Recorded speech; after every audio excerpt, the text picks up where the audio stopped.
Welcome to Build. I'm Kevin Kenny, and our guest today's hit single Trampoline has been streamed over 48 million times on Spotify alone. They're in New York City to play a gig at Baby's All Right out in Brooklyn tomorrow night, or actually tonight, I should say. Please give it up for Shaed. It's so weird. You know, I was telling you in the back, we play this like literally every hour on Alt 92.3 here in the city. And it's so funny to see the video and then you guys be here because I'm used to just being like a radio studio and like hearing the song. But yeah, I know that song very, very well, and congrats on the success. Thank you. Thank you. Yeah. That's so cool. What's like the coolest thing that's happened to you guys along this ride? Because this song is like just blowing up like you could have probably never imagined.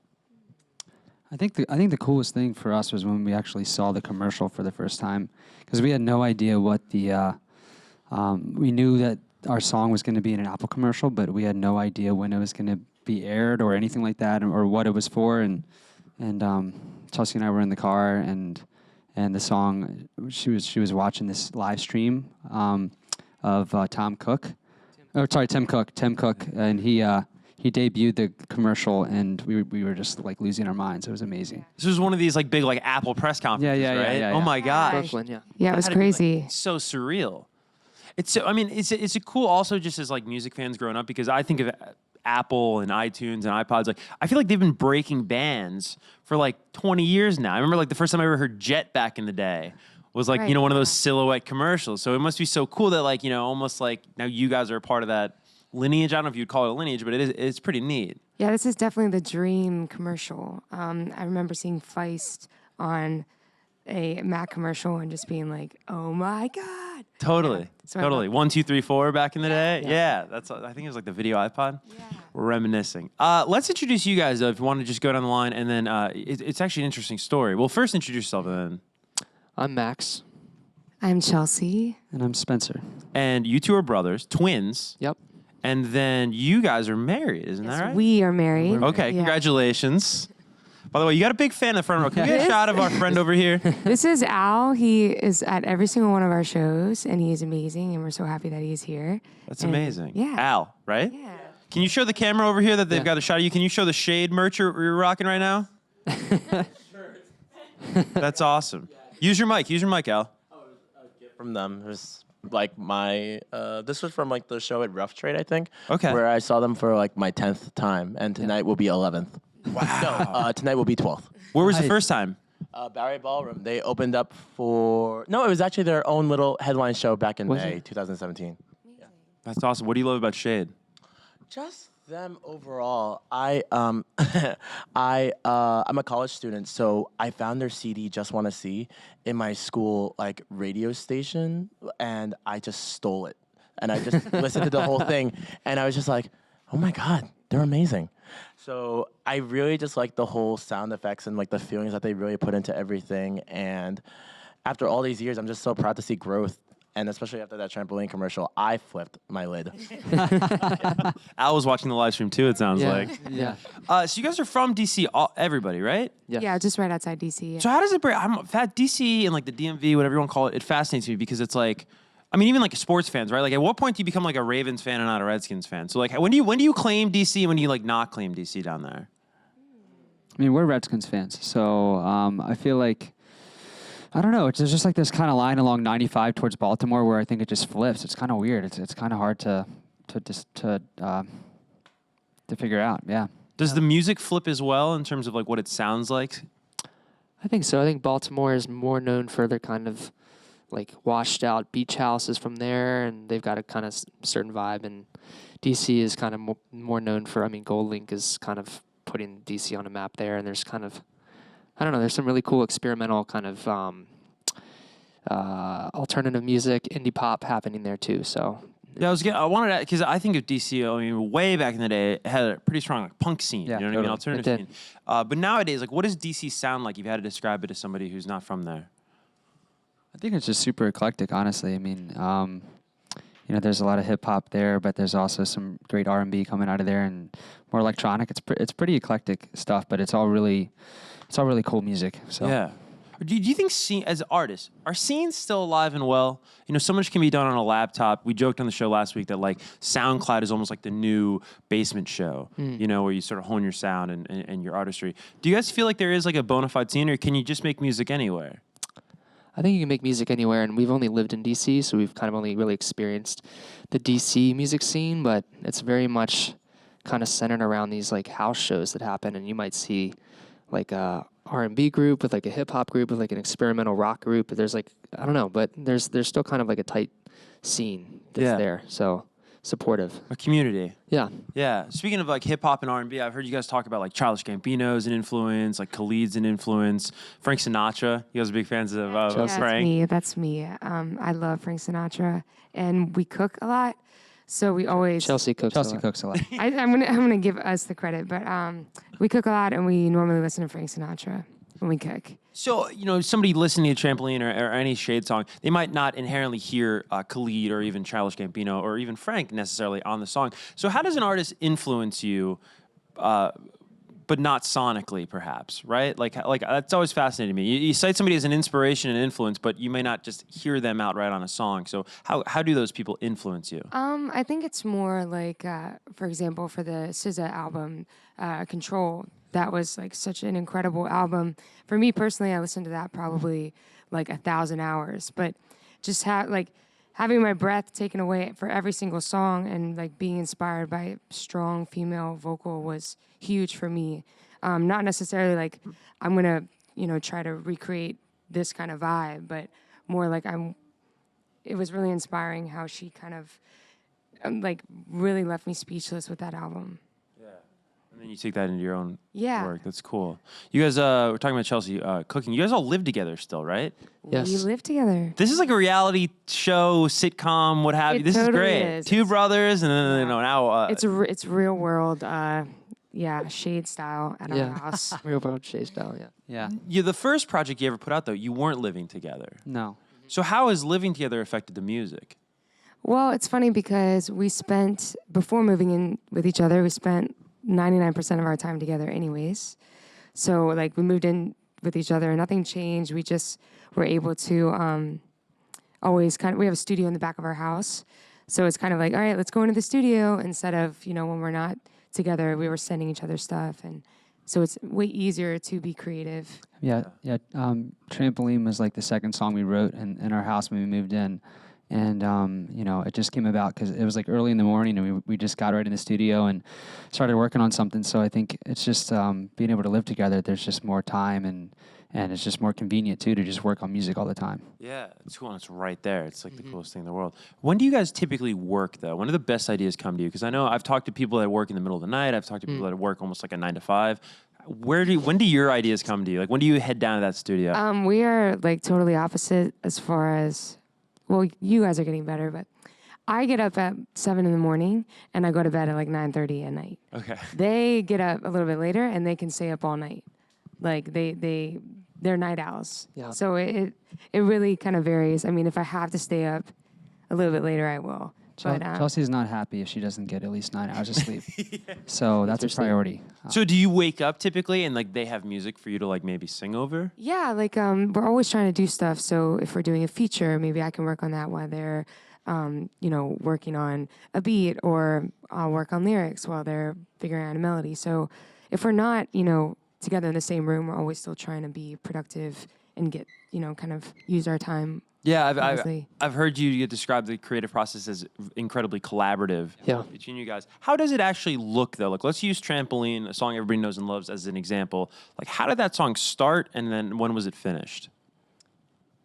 I'll start it. I guess the song really started. We have a really cool vintage keyboard, and that synth pattern, that do do do do do do do do, was just a loop, a musical loop that we created, and we just really liked the feel of it. So we had that, and then we passed around the microphone and just tried to come up with some cool melodies over top of it, and we kind of just went from there. Yeah.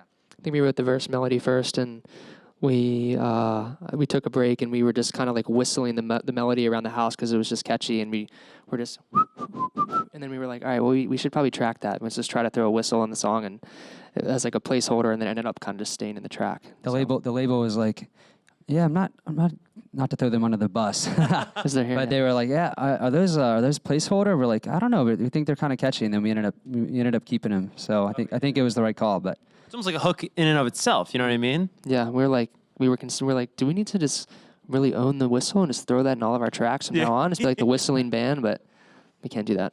Lyrically, it almost feels like a stream of consciousness. Yeah. Did it flow like that naturally when you were putting pen to paper? The lyrics came about super easy. It was definitely kind of stream of consciousness. I mean, the first lyric of the song was inspired by, we were watching old like home video, Max and I, and we were actually jumping on a trampoline as kids. So that kind of got it started, and then we took it in this different direction and made it more of a dreamlike song. Yeah, we have a big backyard, so our studio has a big window, so we get to look out on our nice little yard, and so we really tried to integrate like a lot of nature stuff with the song. It's tough sometimes to attain, I should say, a dream-like song, but this really does feel like a dream. I don't know how you guys did it, but kudos to you. Thank you. Now I gotta ask, in the backyard, is there a trampoline? No, There's not. I wish there was, but there isn't. You guys need like a trampoline like sponsored deal. You need to like be like Yeah. the face of a We do. trampoline. We do. Hook it up, man. We're ready. We're ready. Some people get car deals. Some people get like fashion deals. You guys need like a trampoline deal. Well, in the music video, we had a full-size trampoline. That's how we got those shots of us like floating through the air and stuff like that. Yeah. Oh wow. Yeah. Yeah, So Chelsea was impressed by our flipping. We hadn't done that in 10 years, but we were like, we got to do this. So yeah. Yeah, We'll I thought I knew everything, but I didn't know that they could do all these flips. A new hidden talent, right? It all makes sense now. You guys talked about growing up playing on the trampoline. Is it true the first music you ever really made was for Santa Claus? That's true. that is true. That's for us too. Yeah, Max and I. Yeah. We're twins, so we would fight all the time as like little kids, and our mom, like the only way she could get us to stop fighting would be like, go to the piano and like write a song for Santa, because we actually had like a Santa Claus that would come every year, like a neighborhood. It was like a neighborhood thing. Fire truck kind of Santa. Yeah, exactly. Yeah. He would come every year, and like that was like we had to like write like a great song for Santa, or we didn't get presents that year. So we still got presents, but Yeah. Well, I guess so. I guess that's kind of true. What actually. were some of the songs about? We had like That's it. Santa's Evening Flight was a big hit. Okay. I can't remember any other ones, but raindrops. I don't even know. yeah, Just different it stuff. was more like some of it was a little like experimental Christmas kind of stuff that we were doing. Yeah, as It was all experimental piano. as you can be as a 5 or 6 year old. So Yeah. yeah, It's a great way to get your kid into music, though. I like it. Yeah. Slick move. yeah. You guys have toured with like some pretty cool people we've had on the show before. Marion Hill, you've toured with. Yes, and we're really close with Sam from Marion Hill. We love them. We toured with Bishop Briggs Yeah. and Sir Sly and Coast Modern, Ex-ambassadors. ex-ambassadors. We've had some really incredible tours. We've been really lucky on every one of these. So, yeah. This is our first headline tour too, which is pretty. Congratulations. That's huge. It's been fun. Have you guys played? Yeah, please, round of applause. Wow, thank you. Thank you. Have you guys ever played Babies All Right? Yes, it's one of my favorite venues. It's really I cool. love that one. If you're watching at home, you're maybe not from New York City, you're not from Brooklyn, you've never been there. Can you describe that venue? Because it is very, very cool. It's like a little bit of a smaller venue, but it's super intimate. And the back wall of the stage, I guess they've taken like bottoms of like glass bottles and kind of put them into the backdrop, and then they have lights shining through it. So it's a very cool, It's really very cool. distinct background, which is really cool. I like venues like that. Like one of my buddies post pictures of like what shows they're at, and you're like, oh, that's Babies, you know? Right. So it's Yeah. cool. And then you see bands you admire, and then you're there. It's neat. We had a band called Metric on the show a couple weeks back, and they claimed that like they don't care if it's a theater show, a festival show, a club gig. They're like, a show's a show.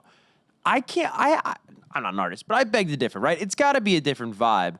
What is your favorite vibe of a room? Like if you had to kind of pick your perfect show, what would it be? I tend to like the like super intimate vibe ones. We played in Chicago a couple days ago, and we played at this venue called the Subterranean, and it was super cool, totally packed, and everyone was just really quiet and really attentive, which was cool. Love doing festivals as well. Yeah. Yeah, I mean, honestly, this headline run that we've been doing has probably been the most fun, and the rooms are just like a little smaller, but like just completely sold out, and just that vibe, you can't really top that when everybody's singing the music, and Yeah. And what's great about a headlining show or a headlining tour, I should say, and if it's intimate, is like those are your fans. Yeah. Bunch of Als in the crowd. Yeah, 100%. exactly. Well, I mean, you can't beat Al over You here, can't- but you can't, they're yeah. they're pretty Oh awesome. yeah, it's really great actually because previously when we play shows, you have people that are coming out for us and then people that are like just seeing us for the first time. But this is really nice because everyone is essentially like singing our songs and really excited for us, and so it's a really cool vibe. When you have a song just do so incredibly well, like Trampoline's doing, how do you navigate the next step, right? Because it's a tricky next step, right? Yeah, just keep trying to write. We've just been writing a ton and really trying to kind of utilize this platform that we have now, and so we're just writing a bunch.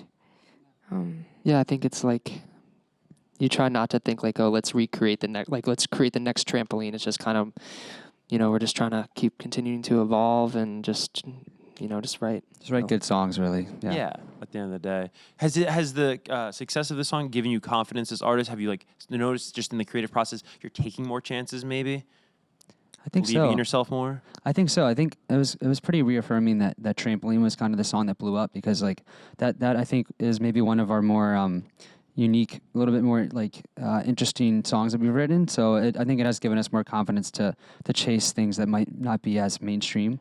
So yeah, It's an interesting song. I heard you do it for I think a DC radio station. And it was acoustic, and it almost sounded like a folk song. It almost sounded like like there's a country lean to it. Huh. It's a very versatile song, Yeah, depending on how you dress it up or dress it down. definitely. Yeah. Yeah, recreating it like in like an acoustic environment was definitely just. I mean, it's just interesting because the song has like a lot of electronic elements, but we try to do it in a way that's cool and different. So Definitely. Yeah, I dug it. We got some studio audience questions. We'll get to the first one. Who's the? Oh, is it Al?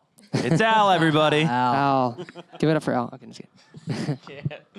Honestly, it's actually really funny. Who would have thought I would have found them after Heartbreak?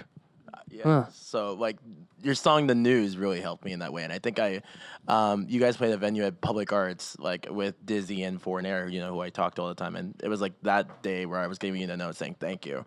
So my real question is like, because I've known you guys for so long and I've known so much, but what was like that shift between the Walking Sticks to Shaed, especially like from like a more realistic, I would not even say realistic, more like instrumental, like with guitars and everything, more to like with the electronic side of things. What was that like? Oh, you know what? Let's do it like this. What was that? So to give people some background, we were briefly another band, and we were called the Walking Sticks, and we were doing a little bit more Americana folk music. And this was a bit ago, and we were always friends and always kind of writing together and very close, but they had this band, and I was kind of entering into the band and kind of had a totally different style than an Americana vibe. So we kind of like said to each other, okay, how are we going to make this a unified group? And we got some funky like Casio keyboards, and we kind of just came together, and this feels like the music that we wanted to make together. Yeah, Chelsea brought like an interesting kind of like 80s. She was like raised on 80s music, so this like alternative 80s, which has like a lot of like synthesizers and stuff. And we were kind of integrating that, and then we all kind of collectively like fell in love with a Radiohead album called Kid A, which has like a lot more electronic. News to you, Al?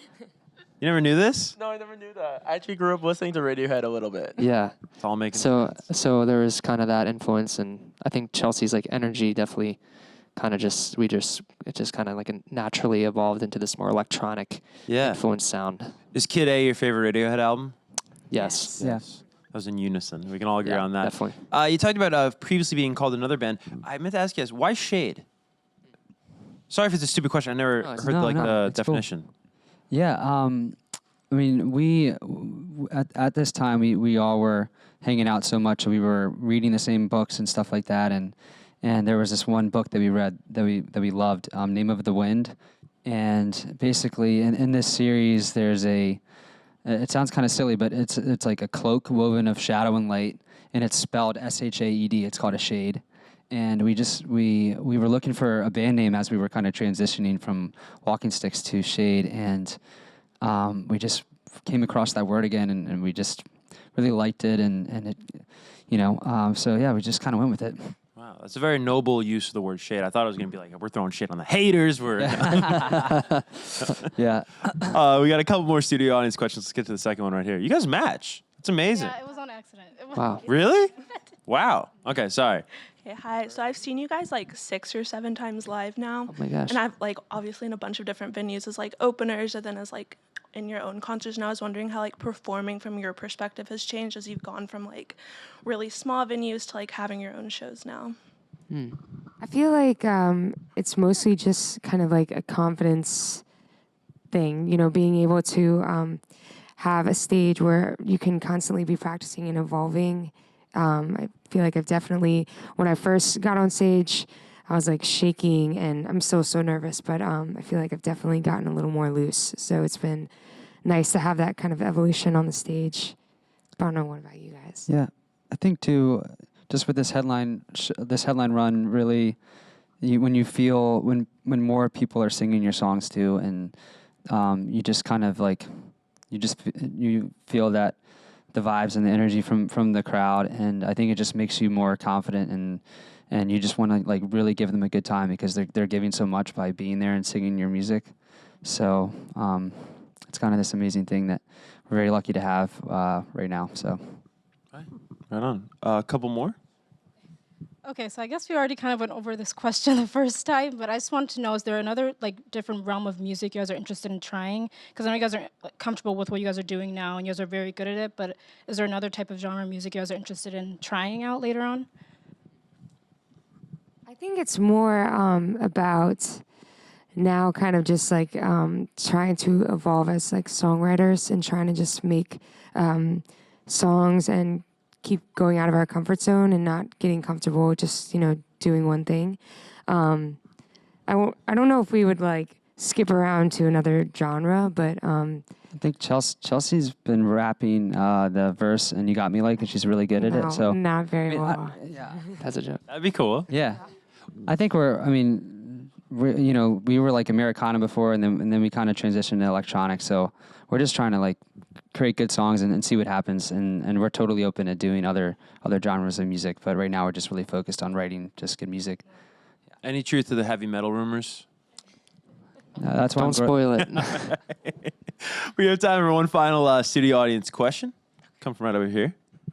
Hi. Okay, so my question is, how do you know when you're done with the song? Like, who makes the final decision? Do you like vote? Like, how does it? It's when Chelsea drags us off the mixing board. Pretty much, Chelsea's like, we need. Yeah, these guys, if given the opportunity, they would work on a song for a year, one song, because they are perfectionists and they will be like nitpicking every little thing, and I'll just have to be like, no, we have to go on to the next. We're very busy, so I am definitely the deciding factor because I pretty much with everything. She's the deciding factor.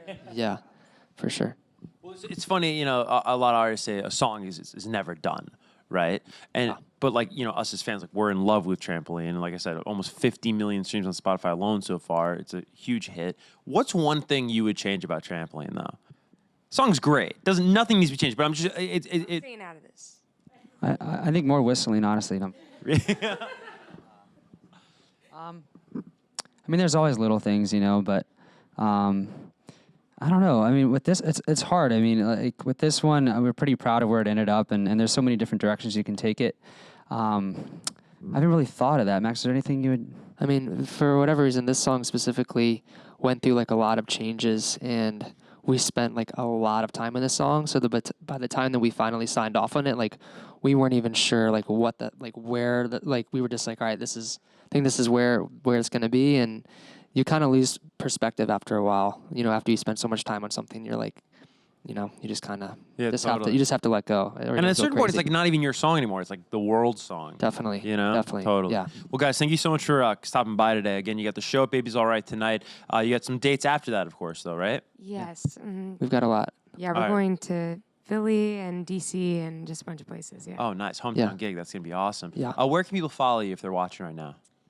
Anything, all of our handles are just at Shaed Band. So, And it's SHAED. yeah. Yes. Yeah. Very important. Do we have it up there? There it is, right there. Yeah. There you go. Just Yeah. like that on your computer. Yeah. screen. Uh huh. All right. One more time for Shaed. Thank you very much, Thank you guys. so much, guys. Thanks, Thank guys. you.